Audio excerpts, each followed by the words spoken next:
எனவே மாலை 5 மணிக்கெல்லாம் இறுதி ஊர்வலம் துவங்கிவிட்டது. மதுரையின் பெரிய மயானத்திலே தான் இறுதி சடங்குகளுக்கான ஏற்பாடுகள் நடந்து கொண்டிருந்தது. 2 சகோதரிகள் அருகாமையே வாக்கப்பட்டிருந்தவர்கள் சீக்கிரம் வந்துவிட்டார்கள். இவ்வளவு தொலைபேசி வசதிகளும் போக்குவரத்து வசதிகளும் இல்லாத காலத்தில் ஒரு சகோதரியும் அம்மாவை பெற்ற அம்மாவும் சென்னையிலே இருந்தார்கள். மாபெரும் படைப்பு. அந்த கதையை நான் முழுவதுமாக சொன்னேன். 1.5 மணி நேரம் பிடித்தது எனக்கு கதை சொல்லி முடிப்பதற்கு. நண்பர்கள் அமைதியாக கதை கேட்டுக்கொண்டே இருந்தார்கள். 1.5 மணி நேரத்திற்கு பிறகு அக்கா வந்து சேர்ந்தார். எல்லாம் நடந்து முடிந்தது. எல்லாம் முடிந்தது. பிறகும் 2-3 நாட்களுக்கு அழ முடியவில்லை. அழுகை வரவே இல்லை. 3வது நாள் என் நெருங்கிய உறவினர் ஒருவர் என் கையை பிடித்து அழைத்துக் கொண்டு சினிமாவுக்கு கூட்டிக் கொண்டு போனார். என் நண்பர் ஒருவன் எழுந்து வந்து என்னை தோளுக்கு தொட்டு கொஞ்சம் தள்ளி போய் உட்கார சொன்னான். அப்படி போய் உட்காரலாம். நண்பர்கள் தான் அப்படி இருந்தது. உடல் அப்படி தள்ளி போய் அமர்ந்து கொண்டோம். ஒரு நண்பன் சொன்னான், அக்கா வர 2 மணி நேரம் ஆகும். இந்த துயரத்தை எப்படி கடப்பது? நான் தெரியுது. இப்படி நடந்ததா என்று நீங்கள் கேட்கலாம். நடந்ததைத்தான் சொல்கிறேன். மூச்சு திணறல், மூச்சு இழைப்பு, குரட்டையால் அவதியா? நுரையீரலை ஆரோக்கியமானதாக்கி எளிதாக சுவாசித்திடுங்கள். தங்கம் 24x7 ஆஸ்துமா சிகிச்சை நாமக்கல் மற்றும் கான்பூர். அப்பாவின் விருப்பத்திற்கு மாறாக அம்மா சிந்தித்ததே இல்லை என்று எனக்கு தெரியும். அம்மா உடம்பு சுகம் இல்லாமல் படுத்திருந்தது கூட கிடையாது. அவள் திருமணமாகி வந்த நாளிலே இருந்து அந்த அக்டோபர் 30ஆம் தேதி காலை வரையில் எல்லோருக்கும் சமைத்து போடுகிறவளாக, எல்லோரையும் உபசரிக்கிறவளாக அம்மா எப்போதும் இருந்தார். அன்றைக்கு காலையில் 4 மணிக்கு என்னை அழைத்து அம்மா என்னிடத்தில் சொன்னார், தம்பி ரொம்ப தாகமாக இருக்குது, குடிக்க ஏதாவது கொடு என்று கேட்டார்கள். அப்படி ஒருபோதும் அம்மா கேட்டதில்லை. நாங்கள் யாரும் அம்மாவுக்கு எந்த பணிவிடையும் செய்வதில்லை. எல்லா பணிவிடையும் அம்மா தான் எல்லாருக்கும் செய்து கொண்டே இருந்தார். எனக்கு ரொம்ப வியப்பாக இருந்தது. என்ன கேட்கிறேன் என்று கேட்டேன். ரொம்ப தாகமாக இருக்கிறா தம்பி, குடிக்க ஏதாவது கொடு என்று கேட்டார். சரி என்று அடுப்படிக்கு போய் மாதிரி கேஸ் ஸ்டவ் எல்லாம் கிடையாது, ஸ்டவ்வை பற்ற வைத்து, மண்ணெண்ணெய் ஸ்டவ்வை பற்ற வைத்து தண்ணீர் கொதிக்க வைத்து ஒரு டம்ளர் ஹார்லிக்ஸ் கலந்து கொண்டு வந்து அம்மாவுக்கு கொடுத்தேன். வாங்கி குடித்தாள். ஒரே மடக்கில் குடித்தாள். குடித்து கீழே வைத்துவிட்டு இடத்தில் சொன்னாள், தம்பி தாகம் தீரடா என்று சொன்னாள். இன்னொரு டம்ளர் போடவா என்று கேட்டேன். போட்டுக்கொண்டு வா என்றாள். போய் திரும்ப ஒரு டம்ளர் ஹார்லிக்ஸ் எடுத்துக்கொண்டு வந்து திரும்ப வந்தபோது அம்மா உயிரோடு இல்லை, இறந்து போயிருந்தாள். அன்று மாலையே இறுதி சடங்குகளுக்கான ஏற்பாடுகளை செய்து கொண்டிருந்தோம். ஒரு சகோதரி சென்னையில் கல்யாணமாகி வாக்கப்பட்டிருந்தாள். அவள் வர வேண்டும். கூட்டு குடும்பமாக நிறைய குடித்தனங்கள் இருந்த பகுதியில் யார் இறந்து போயிருந்தாலும் பொழுது சாய்ந்த பிறகு வைத்திருக்க மாட்டார்கள். அதிலும் நம்ம ஊரில் சம்பிரதாயம் இருக்கிறது, குடியிருக்கிற வீட்டுக்கு பக்கத்தில் ஒரு கோவில் இருந்தால் மாலையிலேயே எடுத்து விட வேண்டும். ஏனென்றால் யாராவது இறந்து போன உடனே கோவில் நடை சாத்தி விடுவார்கள். சாயங்காலம் எடுத்த பிறகு கோவில் திறப்பார்கள். சாமி பட்டினியாக கிடக்கக்கூடாது என்றார். எனவே மாலை 5 மணிக்கெல்லாம் இறுதி ஊர்வலம் துவங்கிவிட்டது. மதுரையின் பெரிய மயானத்திலே தான் இறுதி சடங்குகளுக்கான ஏற்பாடுகள் நடந்து கொண்டிருந்தது. 2 சகோதரிகள் அருகாமையே வாக்கப்பட்டிருந்தவர்கள் சீக்கிரம் வந்துவிட்டார்கள். இவ்வளவு தொலைபேசி வசதிகளும் போக்குவரத்து வசதிகளும் இல்லாத காலத்தில் ஒரு சகோதரியும் அம்மாவை பெற்ற அம்மாவும் சென்னையிலே இருந்தார்கள். அவர்கள் இருவரும் வருகிற வரையில் நாங்கள் காத்திருக்க வேண்டியதாயிற்று.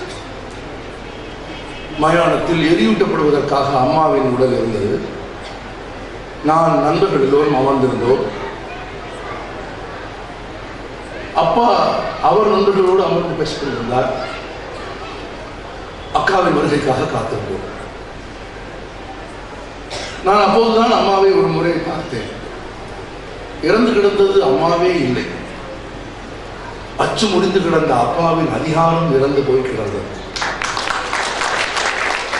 இப்போது அப்பா கூப்பிட்டு ஏதாவது வேலை சொன்னால் கூட அவள் எழுந்து போய்விடுவாளோ என்று நினைக்கிற அளவுக்கு வாழ்நாள் போகாவிலும் வேலை பார்த்தவள் இறந்து கிடந்தாள். எப்படியும் அக்கா வந்து சேர 2-3 மணி நேரமாகும் என்று சொல்லிவிட்டார்கள். அந்த 2-3 மணி நேரத்தை எப்படி கடப்பது என்று தெரியவே இல்லை. ரொம்ப கனமாக இருந்த கனவு. அதைவிடவும் துயரமான ஒன்று,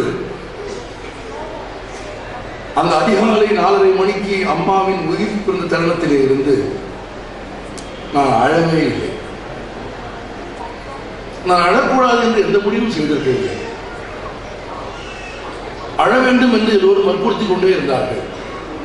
நானும் அழுவதற்கு முயற்சித்தேன். ஆனால் அழுகை விடவில்லை, ஒரு துளி கூட கண்ணீர் வரவில்லை. ரொம்ப நெருங்கிய சித்தப்பா ஒருத்தர் சொன்னார், பெத்த தாய் செத்து போய் கூட அழுகாம இருக்கிறான் கல்லூரி மங்கன் என்று சொன்னார். இப்படிதான் சொல்லுவார்கள். நான் அமர்ந்திருந்தேன். இன்னும் 2 மணி நேரம் ஆகும். இந்த நேரத்தை எப்படி கடப்பது? நான் அம்மாவையே பார்த்து கொண்டிருந்தேன். என் நண்பன் ஒருவன் எழுந்து வந்து என்னை தோளுக்கு தொட்டு கொஞ்சம் தள்ளி போய் உட்கார சொன்னான். அப்படி போய் உட்காரலாம். நண்பர்கள் தான் அப்படி இருந்தது உடல். அப்படி தள்ளி போய் அமர்ந்து கொண்டோம். ஒரு நண்பன் சொன்னான், அக்கா வர 2 மணி நேரம் ஆகும், இந்த துயரத்தை எப்படி கடப்பது? நான் தெரியுது. இப்படி நடந்ததா என்று நீங்கள் கேட்கலாம். நடந்ததைத்தான் சொல்கிறேன். ஒரு கதை சொல் என்று ஒரு நண்பன் சொன்னார். உடனே ஒரு கோபித்துக் கொண்டார். இந்த நேரத்தில் எப்படி கதை சொல்வது? இது கதை சொல்லுகிற நேரமா என்று கேட்டார். நான் என்ன செய்வது என்று தெரியாமல் தவித்துக் கொண்டிருந்த போது கதை சொல்ல சொன்ன நண்பன் உரத்த குரலில் எல்லோரையும் அமைதிப்படுத்தி விட்டு சொன்னாங்க, எல்லாரும் சத்தம் போடாம பேசாம இருங்க. மாப்பிள்ள, நீ கதை சொல்லுங்க என்றான். நான் கதை சொல்ல ஆரம்பித்தேன். மனித வாழ்க்கையில் மேன்மைகளை, துன்பங்களை மனதின் அடையாளம் வரை போய் கண்டு அறிந்து எழுதிய உலகின் மாபெரும் கலைஞன் ஆந்தன் செக்கோவ் எழுதிய 6வது வார்டு என்கிற கதையை நான் என் நண்பர்களுக்கு சொல்ல ஆரம்பித்தேன். இளவு வீட்டில் அம்மாவின் பணத்தை வைத்துக் கொண்டு கதை சொல்லுகிற அளவுக்கு இன்னைக்கு கல்லஞ்சக்காரனா என்று ஒருவர் கேட்கலாம். ரொம்ப மேம்போக்காக பார்த்தால் அப்படித்தான் தெரியும். ஆனால் 6வது வார்டு கதை என்ன என்று தெரிந்தவர்களுக்கு தெரியும்.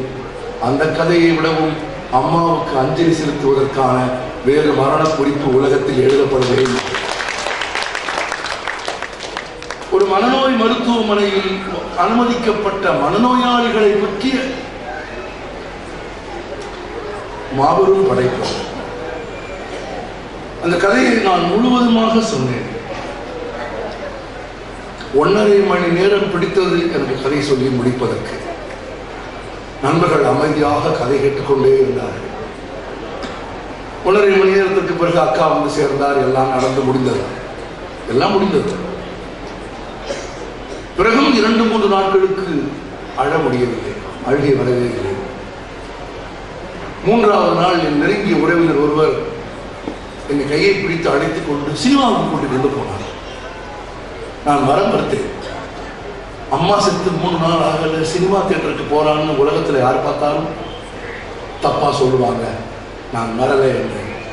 அவர் சொன்னார், எவனை என்னமும் சொல்லட்டும், இந்த துயரத்திலே இருந்து உன்னை விடுவிப்பதற்கு நான் சினிமாவுக்கு கூட்டிக் கொண்டு போகிறேன் என்று என்னை சினிமாவுக்கு கூட்டிக் கொண்டு போனார். எந்த படத்துக்கு போகிறோம், எந்த திரையரங்கத்திற்கு போகிறோம் என்று கூட தெரியாது. ஏதோ ஒரு திரையரங்கத்திற்கு போனேன். உள்ளே போய் அமர்ந்தேன். அந்த திரையரங்கில் மகேந்திரன் சார் இயக்கிய உதிரிப்பூக்கள் படம் ஓடிக்கொண்டிருந்தது. அந்த படத்தில் உயிர் பிரியும் தருவாயில் இருக்கிற தாய்க்கு பாலூட்டுகிற குழந்தைகளை பற்றிய காட்சி வந்தது. திரையரங்கை விட்டு வெளியே வந்து திரையரங்கின் படிக்கட்டுகளில் அமர்ந்து 3 நாட்களுக்கு பிறகு முதல் முறையாக என் அம்மாவின் மரணத்திற்காக நான் அழுதேன். இதை நான் ஏன் சொல்லுகிறேன், இதை நான் சொல்ல வேண்டும் என்ற நினைப்பில் வரவில்லை. ஆனால் அபிலாஷ் உன் பேச்சை கேட்ட பிறகு இதை சொல்ல வேண்டும் என்று எனக்கு தோன்றுகிறது.